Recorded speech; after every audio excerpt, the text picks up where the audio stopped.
వాడు దొరక్కపోతే మనం అయిపోతాం. వాడు వెళ్ళి పోలీసుల హెల్ప్ తీసుకుంటే ఎనీ టైం వాళ్ళు వచ్చి మనల్ని అటాక్ చేయొచ్చు. ఇప్పుడు ఏం చేద్దాం? ఏం చేద్దాం? మున్నాబాయికి తెలిసిందంటే మనల్ని ఫినిష్ చేస్తాడు.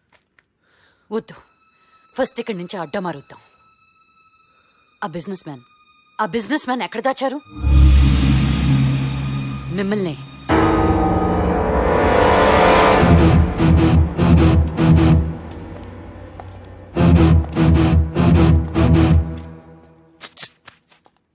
నన్ను కాపాడినందుకు థ్యాంక్స్.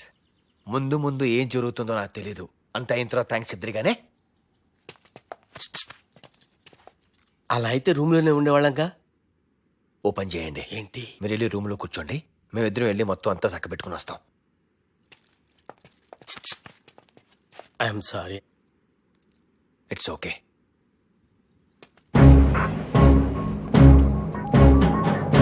మీరిద్దరు ఇక్కడ ఉండండి. అలాగే. నేను చూసి వస్తాను. కూర్చోండి.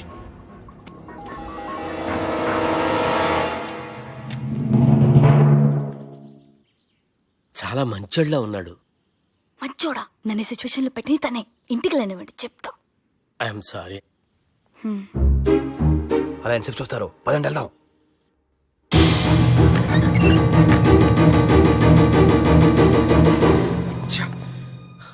అది ఆడు ఇద్దరు తప్పించుకున్నారు. దాని మొగుడే వాళ్ళని తప్పించుంటాడు. లాక్ చేసిన రూమ్ లో నుంచి ఎలా తప్పించుంటాడు? అబ్బచ్చా, ఆ సంగతి మనం తీరిగ్గా ఎంక్వైరీ కమిషన్ పెడదామే. అసలు అసలు నీకు మెదడు అనేది ఉందారా? నీ మట్టి బుర్రకు అర్థం అవుతుందా నువ్వేం చేసావో? ఈ విషయం మున్నాబాయికి తెలిసిందంటే అసలు అందరినీ ప్రాణాలతో ఉంచడు. నీ చెప్పాలి. దున్నపోతుల్లాగా ఉన్నారు మీరు.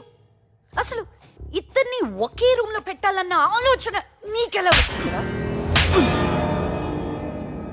ఆ అమ్మాయి విషయం తెలిసినప్పుడే నేను వేసేయాల్సింది. మిస్టేక్ చేశాను. ఏంట్రా చూస్తున్నారు? వెళ్ళండ్రా, వెళ్ళి వాళ్ళ ముగ్గురిని తీసుకొచ్చి నా ముందు నిలబెట్టండి, లేకపోతే నేనే మిమ్మల్ని చంపేస్తాను. వెళ్ళండి. Richard, go.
చూద్దు అది గన్ కాదు బ్యాట్.